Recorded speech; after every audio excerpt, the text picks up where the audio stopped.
Hello everyone, welcome to our weather prediction system, a collaborative effort by our dedicated team.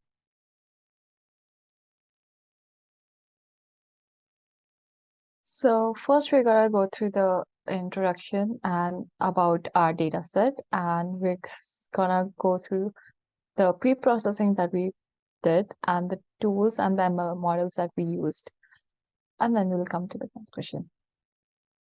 So today we explored the world of weather prediction, a vital process to plan for upcoming weather events. The backbone of weather prediction lies in the wealth of data gathered from satellites, weather stations, and various instruments monitoring parameters like temperature, humidity, wind, and pressure. So, this data forms the foundation for our predictions. So, the brains behind the operation are numerical models, virtual representations of the atmosphere created through um, complex computer simulations, and these models help us understand and predict atmospheric behavior based on collected data. So the cutting edge technology that is particularly used is supercomputers that plays a very important role. They process the vast amounts of data and run intricate simulations enabling faster and more accurate weather forecasts. So it's a testament to how far we have come in using our the technology for our societal betterment. So why does all this matters? So weather prediction is not just scientific curiosity, it's a practical necessity. So in agriculture, farmers rely on forecasts for planning and harvesting, transportation decisions, emergency management, and daily activities are also influenced by accurate weather prediction. So making life smoother and safer through informed decision making and optimizing the resource allocations. So we can see that our primary goal is to develop a robust system that forecasts weather conditions, including temperature, precipitations, and wind patterns for the geographical location Boulder, Colorado, between the time period of 2021 to 2023. So this weather prediction system will provide us crucial solutions for mitigating natural disaster by offering advanced warnings. We can help communities plan and respond effectively to disasters and potentially saving lives and minimizing property damage. Agriculture and farming can be they can use it to predict the accurate weather, so it will empower the farmers to optimize irrigation, planting, and harvesting schedules, and contributing to increased sustainability and higher yields. And transport and travels can use this precise forecast benefits aviation and seaport sectors. So enhancing safety and efficiency by aiding decision making for pilots and ship captains can ensure a secure and smooth travel experience. So now we'll go through about our data set.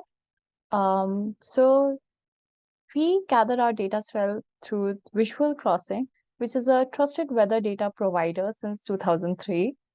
It is known for its high quality and reliable information.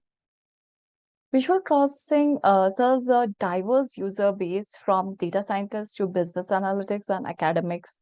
So they also offer Visual Crossing Weather API, a cost-effective solution providing global weather data for apps, codes, and websites.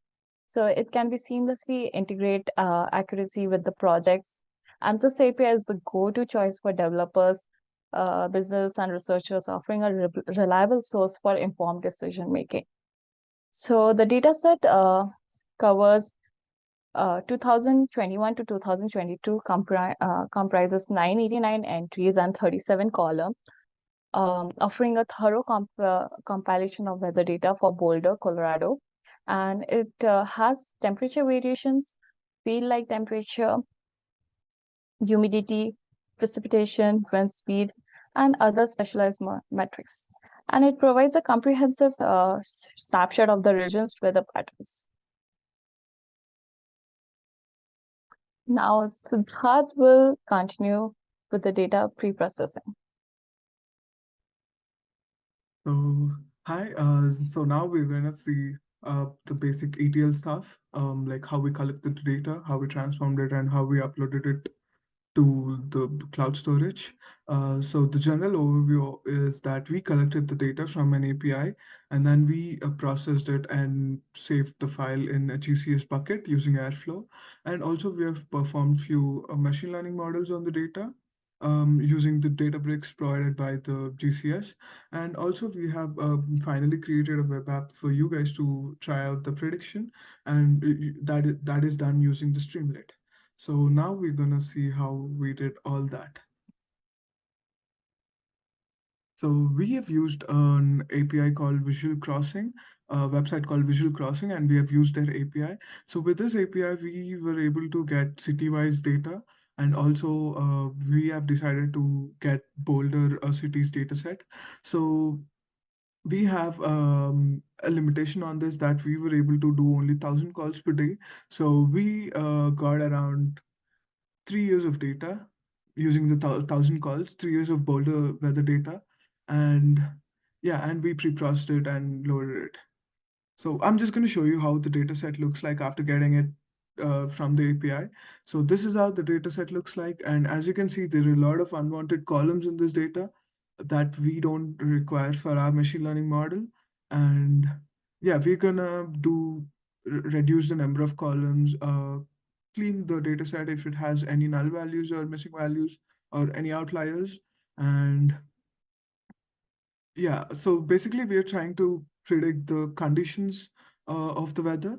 So as you can see, there are a lot of conditions in this. So we are gonna basically get them down to four main conditions, which are clear, rainy, and snow and cloudy. So we are gonna do all of that in the data cleaning part. Now we will look into how we did it in the Airflow. So basically, I've got the data using the API they provided, and I've loaded the data.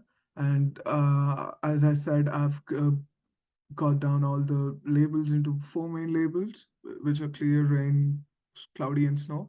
And I've dropped a lot of columns which we thought won't be required for our machine learning analysis. And I've dropped a lot of duplicate, sorry. And also I've converted the date time into month, day, year, so that we can provide the month to our machine learning model, hoping that it'll provide much better results. And after doing all the basic cleaning, we have converted the data into a CSV format so that we can upload the file to GCS and continue to the next step. So yeah, this is all the basic cleaning. There is not much to clean in this data. And coming to the main part, so first we're gonna upload the data to our GCS bucket. So for that, we first need a GCS bucket. So for that, you obviously need to create a GCS account and then create a project. So this is my project. And then after creating a project, I have to go to cloud storage, and then I have to create a bucket, which you can do using this option.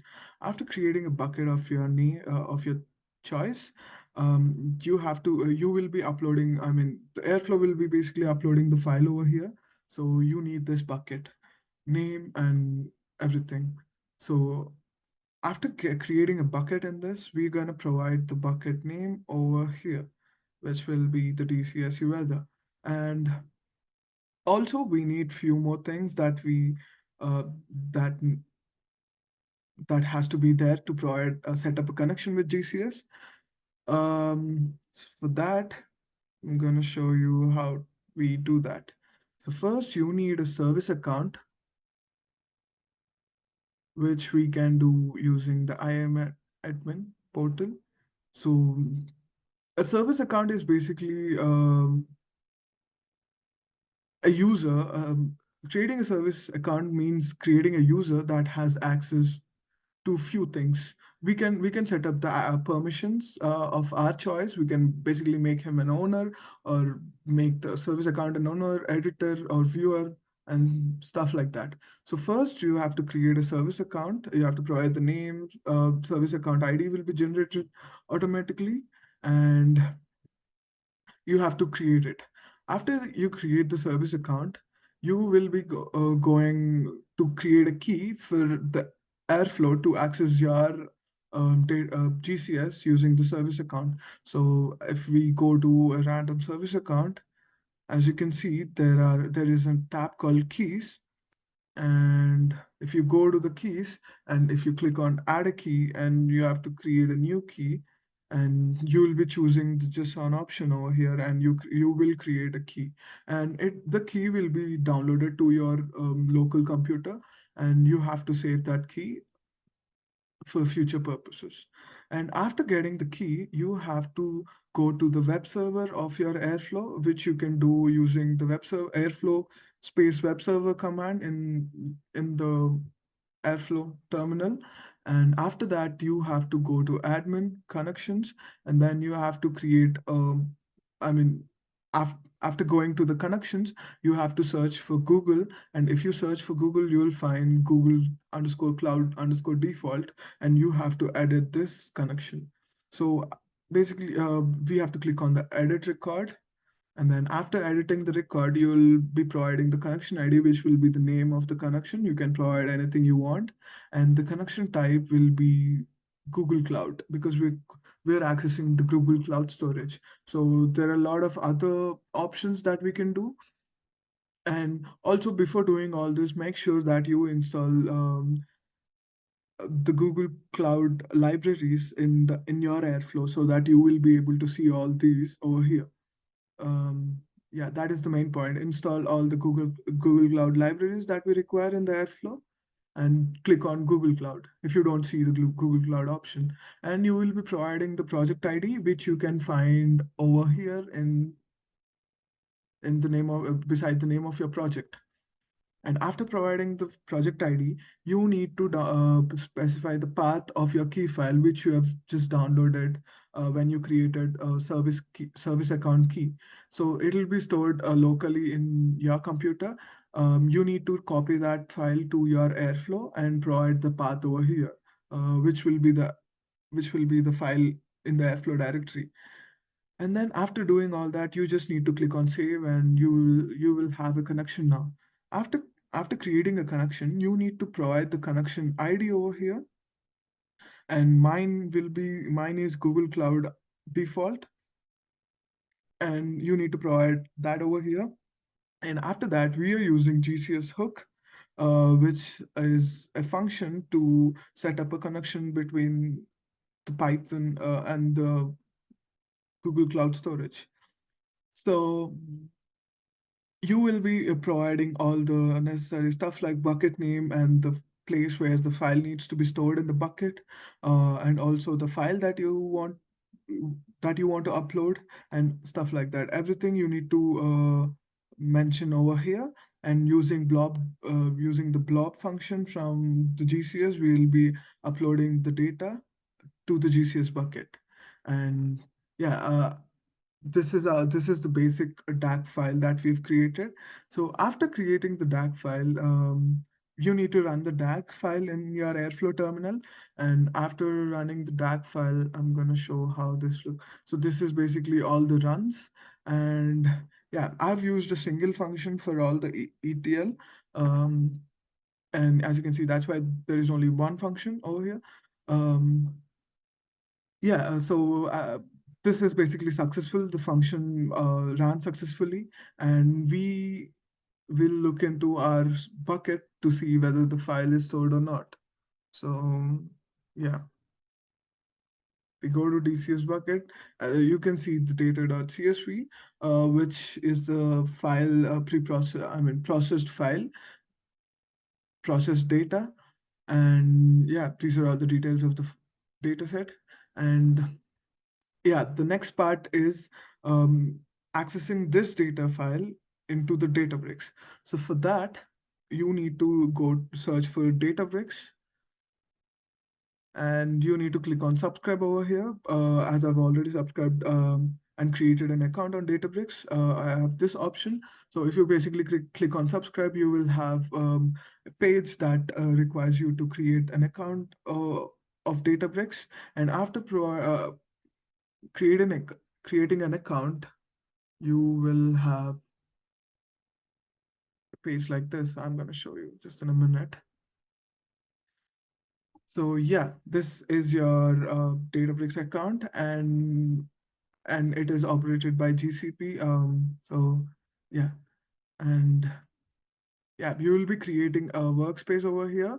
You will be providing your project ID from the GCP and the name of the workspace. After creating the workspace, you will just click on this URL to access the workspace. And after accessing the workspace, you can just click on new and create a new notebook. Um, if you create a new notebook, it will look like this. The UI is basically very similar to the Jupyter notebook, so you won't find any difficulty in accessing it. And also Databricks runs on PySpark syntax, PySpark data frame. So you will have a little bit of difficulty in understanding the PySpark syntax. So if not, you can convert the data frame that you will access to pandas data frame using this basic syntax, just a simple syntax, and it will convert the PySpark data frame into the pandas data frame, and you can perform uh, the machine learning models and everything just like how you did it in Jupyter Notebook using pandas libraries. So yeah, you need to install a library called GCSFS, which will help us access the bucket, and you need to provide the bucket name, and the mount point will be uh, the path where we need to access the bucket. So I'm just accessing the bucket itself. So I provided mount slash bucket name and also the project ID. And also you need to provide the key file JSON that you created with the service account to this as well, so that to the Databricks as well, so that we can access the GCS bucket. So for that, you first need to go to catalog and then click on add data, and then you will click on DBFS, which is the local Databricks file storage, and you will search for your file, and then you will upload the file. And after uploading the file, you will have a path over here. You just need to provide the path to the configurations variable, and this will be the path of my JSON key file path, sorry, key file JSON. And using dbutils dot mount, we will be mounting the GCS bucket, and we will be accessing the files in the GCS bucket. And after running this mount, um, and one more thing, you basically have to mount it once, and it will be mounted forever unless you unmount it. So if you mount it and run the code again, you will get an error saying the data is already mounted. So you have to unmount it when you're done with your um, stuff. So we will be looking into all the files available in the bucket, and as we have only one file, we will be accessing this file. So you need to use the spark.read function to access the file and create a data frame out of it, to access the CSV file and create a data frame out of it. So for that, you need to provide all these additional options, and also you need to provide the file location as well to create the data frame. So after running this code, you will have a data frame like this. So as you can see, we have 989 rows and a lot of columns. And the main thing with Databricks is you can just download the data set right from here.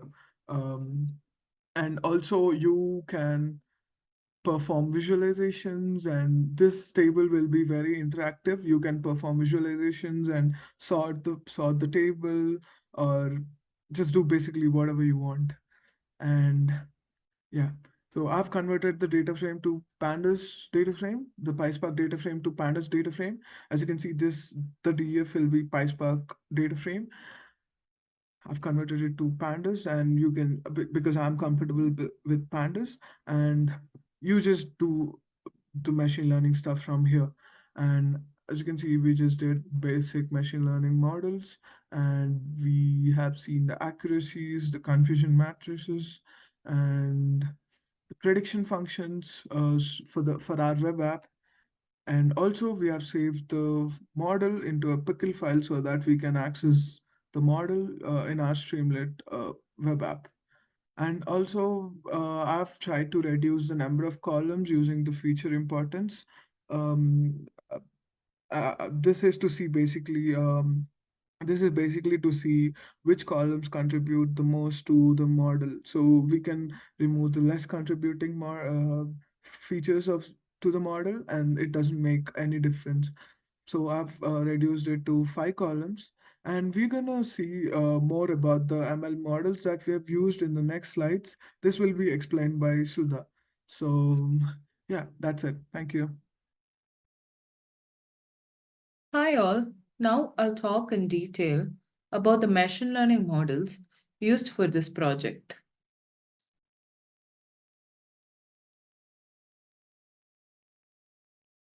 The first model is Random Forest Classifier. It is an ensemble machine learning algorithm that belongs to the class of ensemble methods. It is specifically an ensemble of decision trees, where multiple decision trees are trained and their outputs are combined to make a more accurate and robust prediction.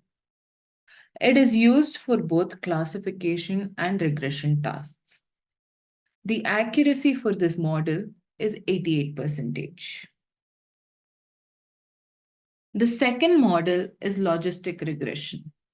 It is a statistical method used for binary classification for predicting whether an instance belongs to one of the two classes. Despite its name, logistic regression is a classification algorithm.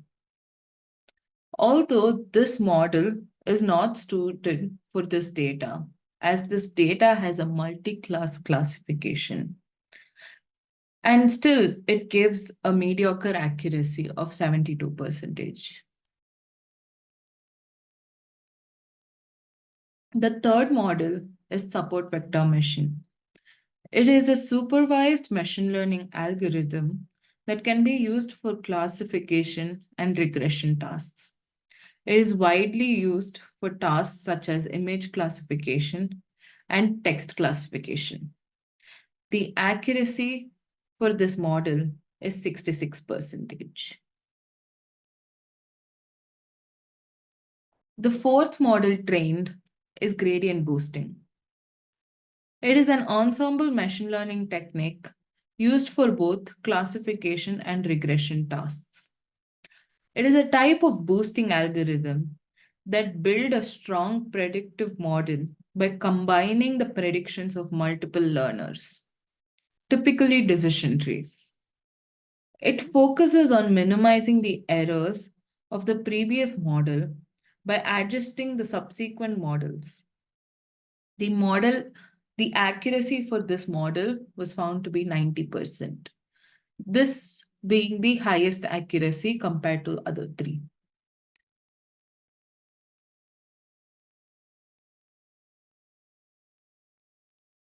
To summarize all the models used, we can see that gradient boosting and random forest have the highest accuracies and balanced performance across the metrics.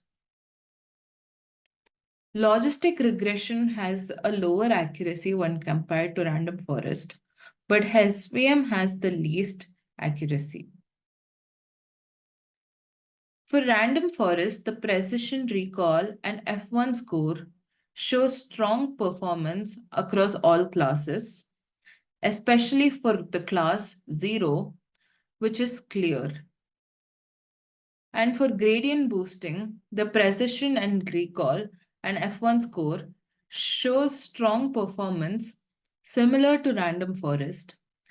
But in this case, it has a better balance of metrics compared to random forest. The other two models struggle to perform well. From this, we can conclude that gradient boosting model is best suited for this data. Thank you. So now we are seeing our dashboard. I crafted interactive dashboard using Tableau for the years 2021, 2022, and 2023.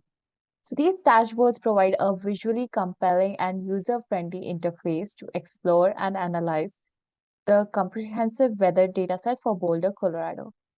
So each dashboard is designed to offer insights into temperature trends, humidity, variation, precipitation levels, wind speeds, and other specialized weather metrics, allowing users to effortlessly navigate and interpret the rich data sets for each respective year. The use of Tableau's dynamic feature enhanced the user's experience and enabled a deeper understanding of the weather patterns over the specific time period. So let's cast our gaze back to 2021. It was a year that set some records, with average maximum temperature soaring to 21.64 degrees Celsius and with the average temperature with a comfortable 14.80 degrees Celsius. We can see our average minimum temperature that year didn't fall as low as it would in subsequent years, staying at a mild 8.03 degrees Celsius, and the winds blew steadily at an average speed of 19.40 km per hour, so providing a constant refreshment throughout the seasons. In 2021, our average peak precipitation in a single month was like 3.21, so a testament that the heavy rains were there that year. And the bar graph showing days with clear, cloudy rain and snow condition underscores the diversity of our weather, with snow days reaching average humidity of 59.21. Now, moving on to 2022. So there was a slight dip in our average maximum temperature to 17.59 degrees, and with the average temperature falling suit at 10.77 degrees. So we can see that the average minimum temperature also dropped significantly to 14.18 degrees. The wind tail was almost the same with an average speed of 19.52, and the precipitation chart of 2022 paints a different picture from the previous year. So we can see a moderate pattern of a rainfall with the peaks less pronounced than in 2021, showing us that the variability from year to year. Now let us consider the most recent data from 2023. Consistency is found in wind speed, nearly mirroring the previous years at 19.26. However, we can see the temperature have subtly shifted, so the average temperature reflected a cooler year overall. The precipitation data for 2023 reveals a less dramatic rainy season than the past years, and perhaps this indicates the changing weather patterns or natural variability. And across these years, the bar graphs provide a visual narrative of the number of days.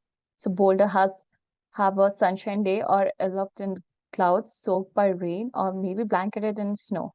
So the trends we see here are like a wake-up call to the reality of our changing environment from our community's resilience. And in summary, the data from 2021 to 2023 offers us a rich amount of information, and it highlights the fluctuations in our weather and underscores the importance of being adaptable, proactive, and informed as we face the future of our local environment. Now, Shubhankar will continue with the prediction. Hi, I'm excited to share my experience with a remarkable tool in the world of data science and web application, Streamlit. Specifically, I want to delve into how I utilize Streamlit in recent project to create an interactive and user-friendly web application for weather prediction. As you can see, you can manipulate the minimum temperature, feels like maximum temperature, humidity, precipitation, to predict what kind of weather it's gonna be.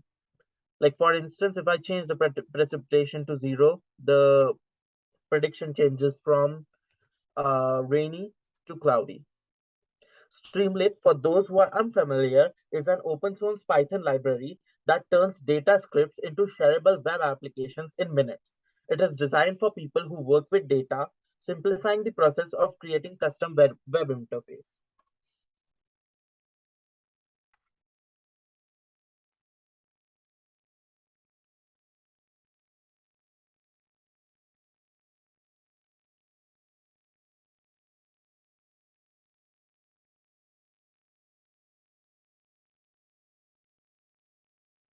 As you can see, in my project, the challenge was to build a web application that could predict weather conditions based on various inputs.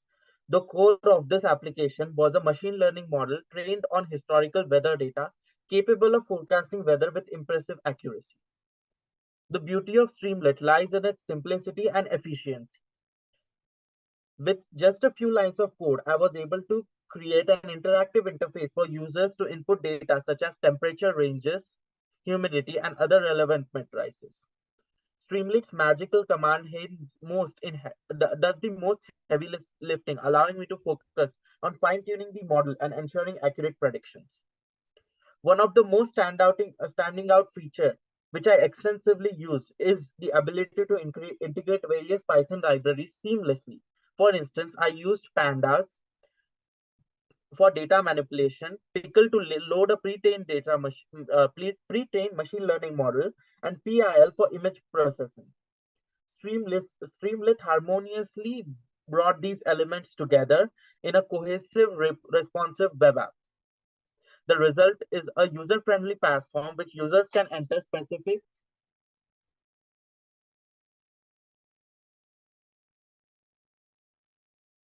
where users can enter